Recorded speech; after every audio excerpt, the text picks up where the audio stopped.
Amen. I had a title for my message, and I don't want you to get upset if I do not stay with the title. And this was the title that God gave me yesterday. Jesus the Merciful. Jesus the Merciful. Now, the hard part about that is what he gave me that, but I didn't have time to research Jesus being merciful. He was so enamored with grace. He was so filled with the grace of God that you saw him doing good. Yes. You know, of course, some of the miracles, the people, people didn't deserve them. That can be considered a mercy. But for time's sake, because I made a promise that I'm going to try and keep, I'm not going to go everywhere, but I'm going to tell you where we're going. Do anybody here remember Jesus, the parable about the Pharisee and the publican both praying?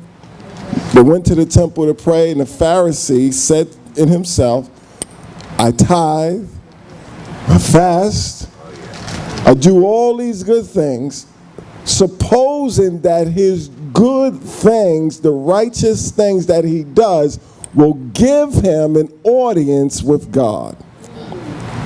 And a publican went up there, didn't even look up, looked down, beat against his chest and said, Lord, be merciful to me, a sinner. Hallelujah. And Jesus said, I tell you, that publican was justified first. That's right. See, we don't want to come to God begging for forgiveness like we're sinners, but the principle is you have no righteousness of your own. There is nothing that you can bring to God that will grant him an audience of what you have accomplished. The only way you and I can come to God is through mercy. To come to him as a repentant person, and he'll show you mercy, and then you can be justified.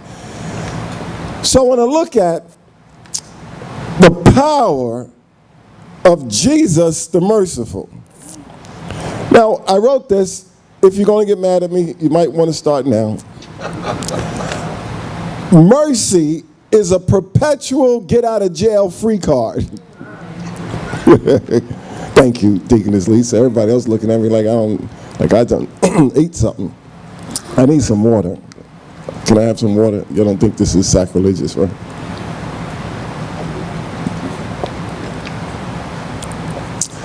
Mercy is a perpetual get-out-of-jail-free card. Every time you use it, you will get out of jail for free. Amen. If you don't use mercy, if you don't apply mercy, you'll stay in jail and pay the price.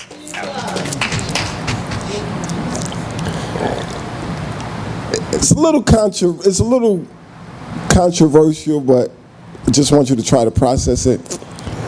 Goodness and mercy opened the door to grace.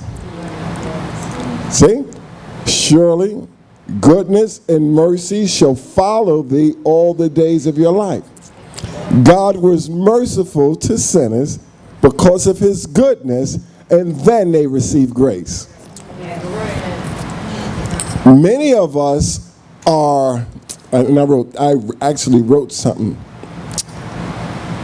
Watch this. Somebody say, we are watching. And some of you are guilty of this, because I know I was. Hopefully you're not going to stay guilty. Watch this, Prophet Tyler. Forgiveness is a mercy when done under grace. Right? Forgiveness is a mercy when done under grace. But you still have a tendency to hold it against a person. Yeah. Somebody did you wrong, and you say, Lord, I need grace to forgive them. He gives you grace, and you say, I forgive you. 20 seconds later, I remember what they did. But when you forgive under mercy, you won't remember. See, because mercy, I wrote this definition because I'm out of time. I must now find the definition that I wrote.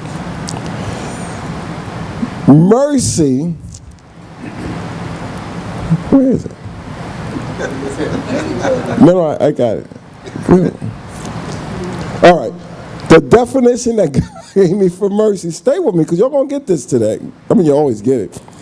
Mercy's definition is tenderness and compassion shown to something pitiful that's in need.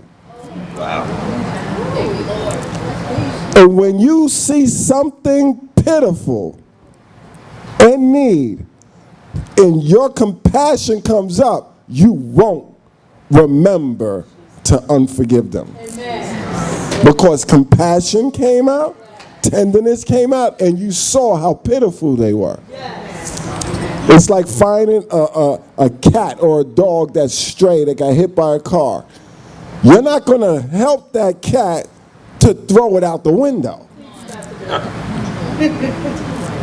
See, when real mercy is applied, there's a tenderness, there's a compassion, and it's all based on the fact that that thing is pitiful. It needs help. Yes. Yes, Lord. See, so when God looks at us, he sees how pitiful we were, how in need. And he said, look at them. Jesus on the cross, Father, forgive them, for they know not what they do. Think about it for a minute. They crucified his son, and he still have mercy. It's not an ethereal effect.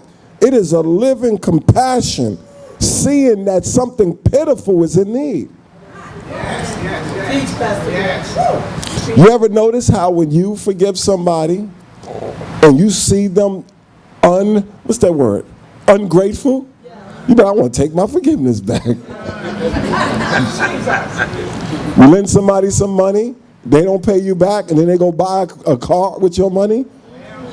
You got a lot of nerve. See? You thought you were forgiving them because you were under grace. But if you were really under mercy, that one never came back up because you saw they're pitiful. Amen. See, a problem with a lot of human beings, they mix pity with, what's that word? When people, yeah, help them, Jesus, help them, Lord. Oh, man, what is that word? Pathetic. Prophet, maybe if you hit a key, I would have got it, man. Remember in the Old Testament, you know, when the psalmists would play, then the man of God would hear. That's why you're over there, man. Play so I can hear. No. On cue, though. So many of us, we say, you're so pathetic. But we're saying it with angst in our heart, not seeing that there's pity in that pathetic person. You need help. And it's the Lord who has pity on us. Many times you get lost in this Christianity because it's so full of grace. There's so much grace going on that you forget your way. You're so happy and so comfortable and so receiving so much from God that you can't even look to your left and your right and see how pitiful other people are. We lose sight. Grace has its advantages, but mercy has the function that we really need. We need to be able to see people with compassion. Grace will cause you to give $1, but mercy will cause you to help the person make $1. Because many times, oh, wow, they clapped today. They getting paid for that? But now watch this. Go to Hebrews chapter 2, verse 17. Now, if you know anything about God, he loved us. God so loved the world that he gave his only begotten Son, that whosoever should believe in him would not perish, but have everlasting life. When he gave Jesus, Jesus paid. He died. He went to hell. Why would you say he went to hell? Because David in the Psalm says, thou wilt not leave my soul in hell. Now, the reason why I don't want to tell you this is because mercy, Jesus is able to understand what it is to go to hell. How many here have children?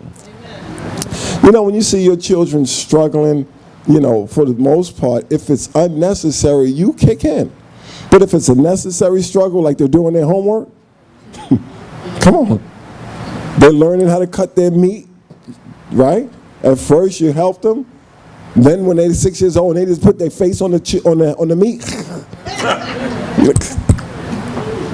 You know, there's times in our lives where we don't know what to do. Amen. But then when we know what to do, we got to do the right thing. Right.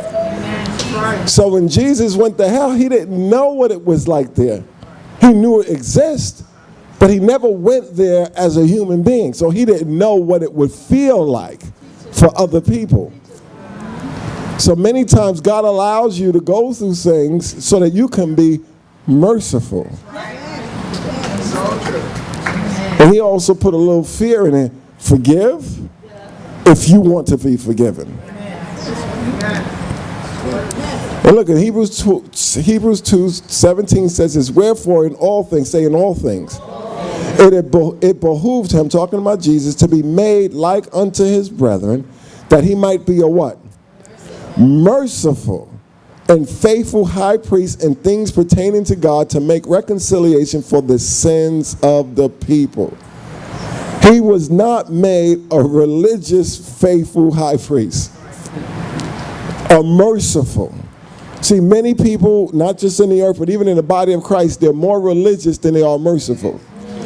I got mine, you got to get yours. Was you praying? Did you pray? Did you fast? Did you give? Are you a tither? Do you go to church? You sound more like a mercenary on assignment to assassinate people's heart than a merciful, faithful Christian. So Jesus comes from heaven, puts on the body as a human being, but now he has to pay for some stuff. He has to know what it's like to be hungry. He has to know what it's like to be tired. And then ultimately he has to know what it's like to be separated from God. And then go to hell. That's why when you tell somebody to go to hell, you don't know what you're talking about. It's one of the ultimate curses. And Jesus is like this, you don't want them to go to hell. Why would you tell somebody go to hell? Have you ever been there? Jesus has. And it makes him a merciful, faithful high priest.